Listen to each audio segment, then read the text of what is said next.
Alors que les lumières scintillantes du lustre capturaient le bord d'une seule larme sur sa joue, Emma se tenait au centre du somptueux ballroom de Victor, son cœur battant si fort qu'il semblait résonner contre les murs dorés. Quelques instants plus tôt, les jardins luxuriants de son domaine résonnaient de rire et de musique.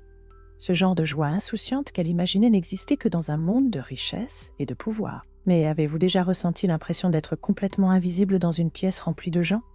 C'est ce qu'Emma ressentait, jusqu'à présent, jusqu'à cet tout instant où le rire qu'il avait autrefois englouti était sur le point de se métamorphoser en une étincelle éclairant son chemin vers quelque chose qu'elle n'avait jamais pensé possible. Si vous êtes aussi curieux qu'elle ne l'était autrefois sur la façon dont un seul acte de courage peut provoquer un changement profond, appuyez sur le bouton j'aime et rejoignez Emma dans ce voyage inoubliable. De son point de vue près des colonnes en marbre, Emma luttait pour garder son calme. Elle avait passé des années à travailler silencieusement dans ce manoir, glissant à travers les couloirs et polissant les sols qui brillaient sous le poids de la fortune de Victor. Au loin, elle entendait son rire désinvolte, un rire qu'elle avait autrefois cru capable de diminuer chacun de ses mots. Pourtant ce soir, au milieu des robes tourbillonnantes et des murmures, elle ressentait une détermination inavouée se former en elle, comme une tempête lointaine prête à éclater. Personne dans cette foule ne savait comment se déroulaient vraiment ses journées. Il ne pouvait imaginer ses matinées précoces et ses nuits blanches, ni la façon dont elle jonglait habilement avec des plateaux, tout en équilibrant mentalement les factures d'hôpital croissantes de sa mère. Après avoir terminé ses tâches au domaine, elle se dépêchait vers son deuxième emploi, un petit dîner où l'air sentait le café brûlé et l'épuisement. Puis, les nuits où elle pouvait se le permettre, elle glissait dans une petite salle de classe mal éclairée pour ses cours universitaires. Comme tant d'autres qui croyaient en un avenir meilleur, Emma s'accrochait à l'espoir qu'une éducation pourrait ouvrir la voie à une vie au-delà des ombres de la servitude. Elle avait lu quelque part que près de 60% des étudiants issus de milieux modestes luttaient sous le poids du travail et des cours, sacrifiant parfois leurs rêves juste pour survivre. Maintenant, elle vivait cette statistique à chaque moment de chaque jour. Son voisin, Harold, était la seule personne à sembler remarquer sa détermination silencieuse. Il lui faisait un signe de tête compatissant chaque soir qu'elle rentrait chez elle, les bras chargés de manuels et de courses. Avec le temps, il lui proposa de l'aider à étudier. Ensemble, penchés sur des chaises bancales dans son modeste appartement, ils étudiaient le matériel de cours et relisaient des examens blancs. Ces moments donnaient à Emma une petite étincelle d'espoir, comme un faible éclat de lumière dans un coffre scellé. La foi de Harold en elle était un précieux cadeau, et un que Victor ne pourrait jamais lui offrir. C'était cet encouragement discret qui alimentait son ambition inavouée, un désir de devenir plus que ce que l'étiquette de domestique lui permettait. Mais pendant qu'Harold lui enseignait l'histoire et l'algèbre, Victor semblait consumé par ses propres illusions de grandeur. Emma avait surpris des conversations chuchotées dans les longs couloirs résonnants du manoir, des murmures concernant une entreprise en déclin, des obligations financières pressantes qui érodiaient sa richesse de l'intérieur. Pourtant, chaque fête somptueuse, chaque lustre scintillant au-dessus de sa tête, chaque plat préparé coûtant plus qu'Emma ne gagnait en une semaine, témoignait de la façon dont Victor affirmait son invincibilité. Pour quiconque à l'extérieur de ces murs dorés, il apparaissait comme un millionnaire invincible, détenant la vie des autres entre ses mains. Emma avait entrevu des vérités derrière ses costumes coûteux. Cependant, parfois lorsqu'il pensait que personne ne regardait, la tension plissait son front, comme si tout l'empire qu'il avait construit était au bord de l'effondrement. Il vivait des vies parallèles sous le même toit. Deux récits ancrés dans des réalités radicalement différentes. L'ascension silencieuse et acharnée d'Emma depuis la pauvreté croisait la chute précaire de Victor depuis le pouvoir, bien qu'aucun des deux ne reconnaisse pleinement le potentiel choc de leur destin. Avec chaque jour qui passait, le destin tissait leur chemin plus étroitement, jusqu'à ce qu'il semble qu'un fil invisible les reliait à un moment inévitable, la nuit du grand bal. Ce soir-là fatidique, Emma se tenait à l'entrée de la grande salle, retenant son souffle tandis que des grappes de convives bien habillés passaient devant elle. Le tintement des flûtes de champagne et le doux murmure d'un élégant quatuor à cordes couvraient l'atmosphère d'une aura d'opulence. Ses paumes étaient moites contre les plis nets de son uniforme, et un sentiment de peur se mêlait à l'électrisante possibilité de quelque chose de remarquable. C'était la soirée à laquelle Harold l'avait encouragée à assister, non pas seulement en tant que serveuse, mais en tant que femme prête à sortir des ombres. Dans des conversations murmurées tard dans la nuit, Harold lui avait donné du courage. « Tu as tous les droits de rêver », avait-il dit. « Ne laisse personne,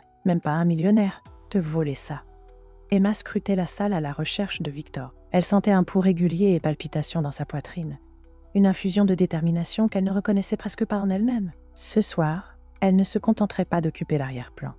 Ce soir, elle s'exprimerait. Un souvenir récent se rejouait dans son esprit. Harold lui avait demandé « As-tu déjà pensé que l'espoir ne vient pas de l'argent, mais de croire en soi ?» Elle avait été surprise par cette déclaration. Toute sa vie, on lui avait dit qu'elle n'avait d'autre choix que de rester dans son coin, silencieuse et accommodante. Maintenant, en cette nuit de paillettes et de grandeur, elle était prête à briser ses attentes. Victor, au milieu de l'accueil de ses invités fortunés, remarqua à peine Emma se faufiler à travers la foule. Elle pouvait voir la tension marquée sur ses traits, bien qu'il la cachât habilement derrière un sourire poli. Il avait vanté les festivités de ce soir, déterminé à enterrer toute rumeur de détresse financière sous des couches de caviar et de champagne. Emma se demandait combien parmi ses invités reconnaissaient les fondations en ruine, derrière les façades du manoir. Peut-être que la plupart s'en fichaient. Il portait la richesse comme une armure contre l'empathie, content de se vautrer dans le statut reflété des autres. Pourtant, Emma ressentit une étrange compassion pour Victor. Lui aussi était piégé, mais dans une prison d'arrogance, maintenant de force des illusions qui ne correspondraient plus à la réalité. Mais la sympathie n'effaçait pas les blessures de ses moqueries, ni les paroles dures qu'il avait lancées à Emma chaque fois que sa présence lui rappelait le fossé qui les séparait. Elle se souvenait qu'il avait un jour raillé « Va poursuivre tes petits rêves, si tu peux te les permettre ». Elle n'avait jamais oublié la douleur, ni le regard de mépris dans ses yeux quand elle osait croiser son regard. Alors que l'orchestre entamait une valse gracieuse, Emma reconnut son moment. Se déplaçant avec un calme intentionnel, elle navigua parmi un groupe de socialites rieuses. Leur parfum coûteux emplissait ses poumons, la désorientant un instant. Elle serra les poings et avança.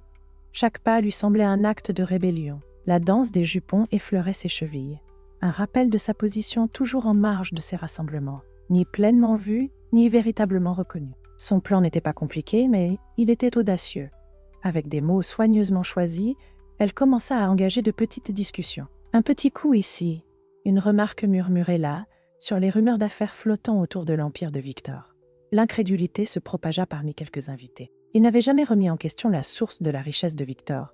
Il ne s'était certainement pas attendu à ce qu'elle puisse s'effondrer. Des regards nerveux circulaient, et la curiosité remplaçait la gaieté. Emma sentit un changement, comme le silence qui tombe, quand le tonnerre lointain annonce une tempête à venir. Elle s'arrêta près d'un piédestal orné surmonté d'une sculpture de glace.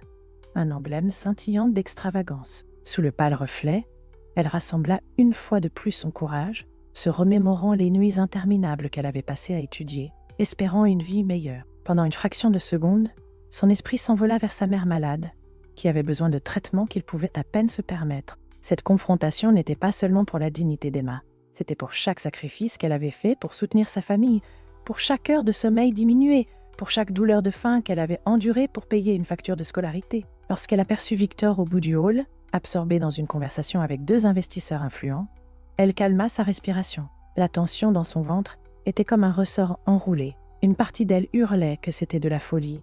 Qui était-elle pour le défier ici, dans son domaine, sous l'éclat lumineux d'une célébration censée renforcer son pouvoir? Une autre partie de son être se révolta avec détermination, se rappelant toutes les fois on lui avait dit qu'elle n'avait pas sa place dans des milieux si raffinés. Elle avança, silencieuse mais résolue. Les invités commencèrent à s'écarter autour d'elle, attirés par l'intensité dans son regard. Quand elle atteignit Victor, un petit cercle s'était formé, comme si la barrière invisible qui les séparait s'était évaporée, invitant le monde à assister à un affrontement inimaginable entre serviteurs et maître-serviteur. Et maître, le pouls d'Emma battait dans ses oreilles. « Victor, commença-t-elle, la voix tremblante mais claire, tu m'as dit un jour que je ne pourrais jamais me permettre de rêver, mais les rêves ne s'achètent pas. Ils se méritent. » Ces mots résonnèrent dans le silence qui s'était installé parmi les spectateurs. Dans ce silence, elle pouvait presque entendre son cœur tambouriner son propre cri de guerre. Une lueur de confusion passa sur le visage de Victor, puis, au coin de sa bouche, se leva en un sourire sarcastique, comme s'il essayait de garder l'avantage. Cette fois cependant, la foule ne riait pas avec lui. Il s'avançait, attentif.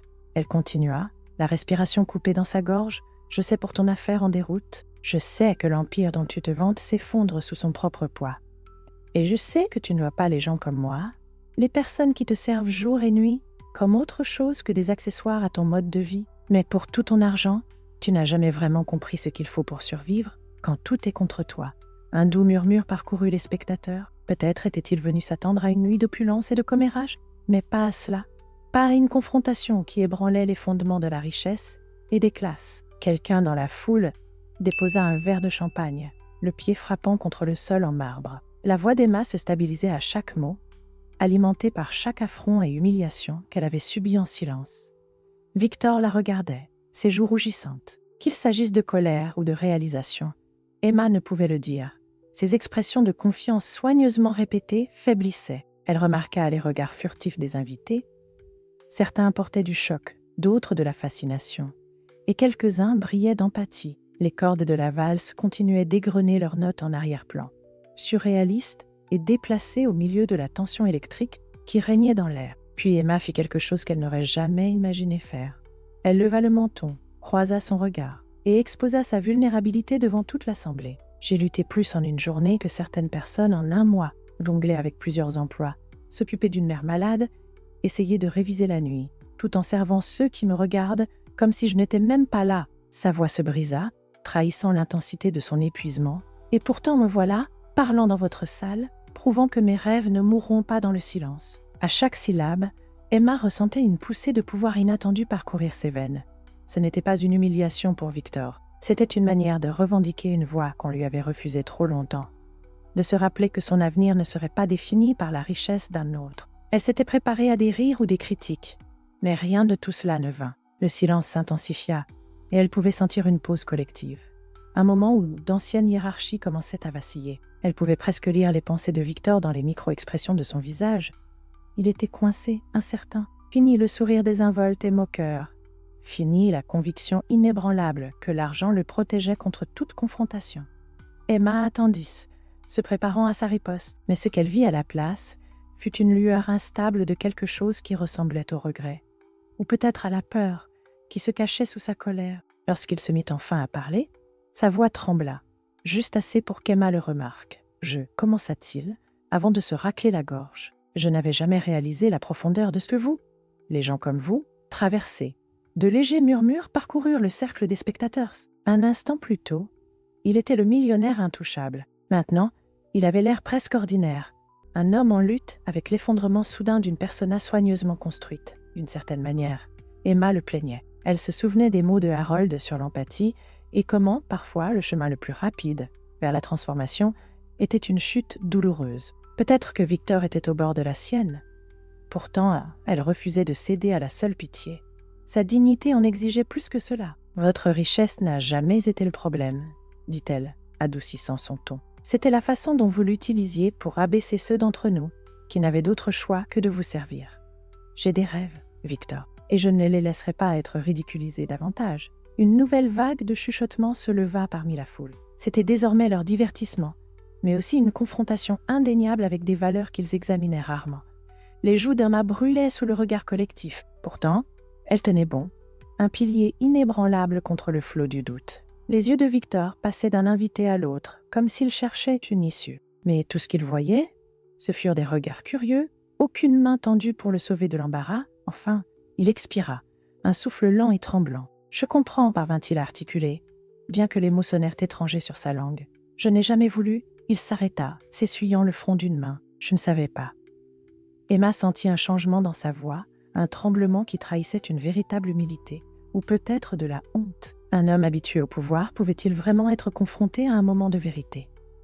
Elle resta silencieuse, laissant le poids de son aveu s'installer. Dans cet espace de calme, elle ressentit que la tension dans la pièce portait une question tacite. Victor choisirait-il la rédemption, ou cette humiliation durcirait-elle encore son cœur?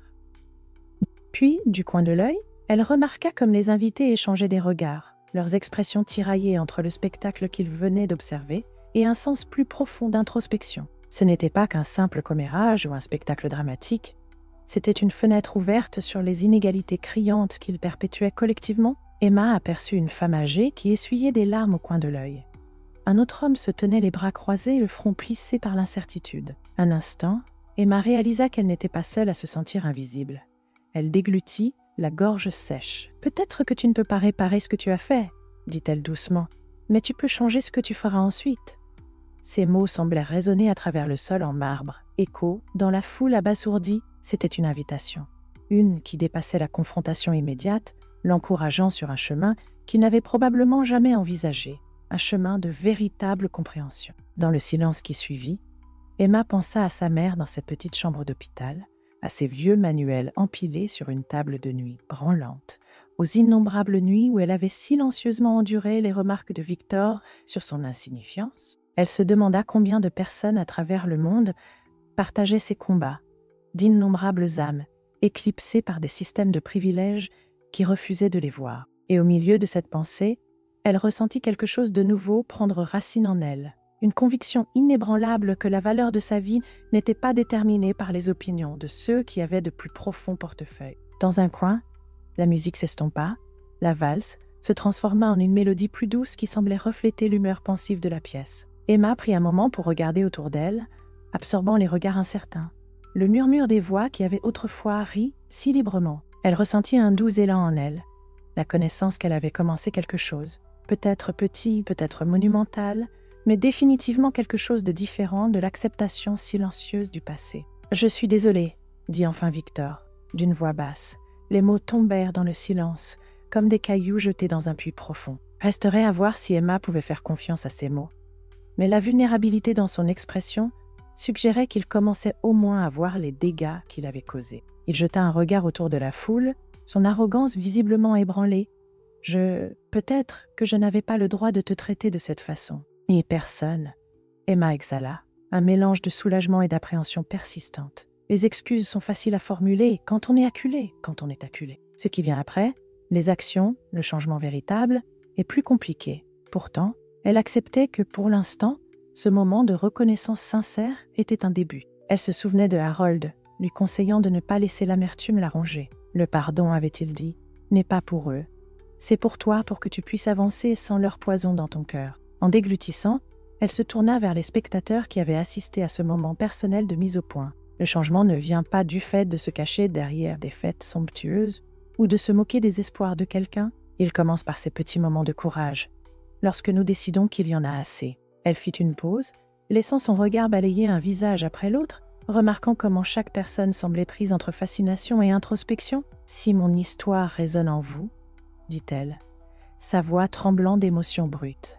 Alors j'espère que vous vous souviendrez que les rêves de personne ne devraient être rejetés, pas les vôtres, pas les miens.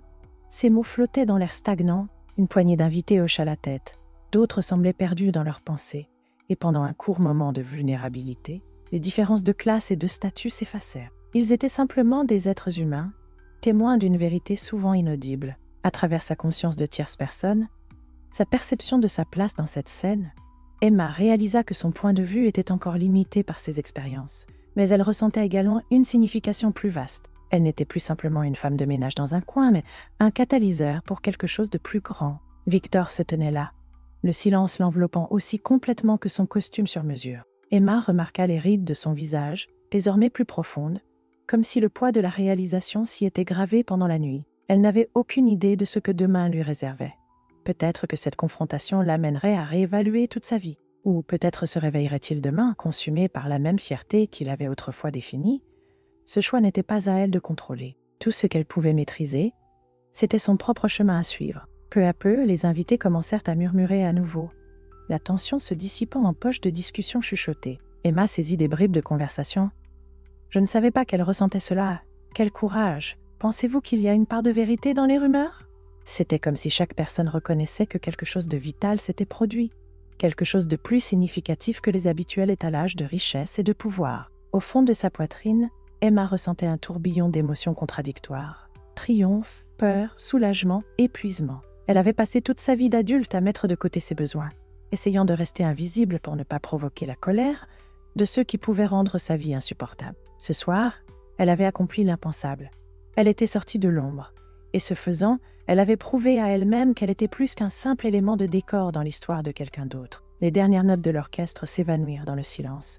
Emma jeta un dernier regard à Victor. Il semblait encore choqué, sa posture rigide, comme s'il pouvait disparaître dans le sol s'il osait bouger. Elle lui offrit un hochement de tête, ni pardon ni condamnation, juste une reconnaissance que les graines du changement avaient été semées.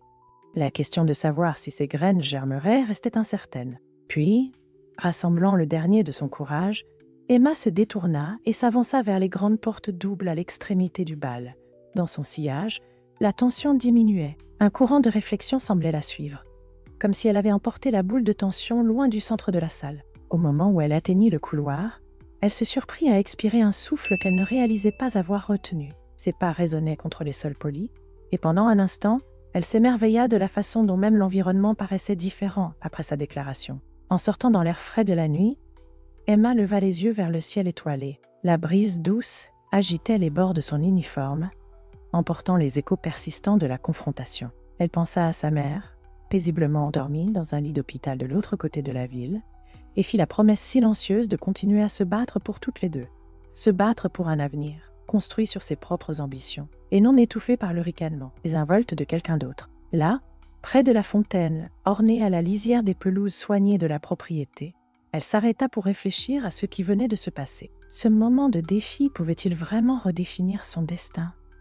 Pendant si longtemps, elle avait cru que le changement était une lueur lointaine, un avenir qui pourrait ne jamais arriver. Maintenant, elle reconnaissait que la transformation pouvait commencer en un instant, souvent au pire endroit, le centre du grand spectacle de quelqu'un d'autre. Regardant en arrière vers le manoir imposant, elle ne ressentit ni regret ni peur. Au contraire, elle ressentait un sentiment de possibilité, une prise de conscience qu'il lui restait des obstacles à surmonter, les finances, la santé de sa mère, ses études et une vie de supposition sociale. Mais en elle se trouvait maintenant une clarté qu'on ne pouvait pas désapprendre.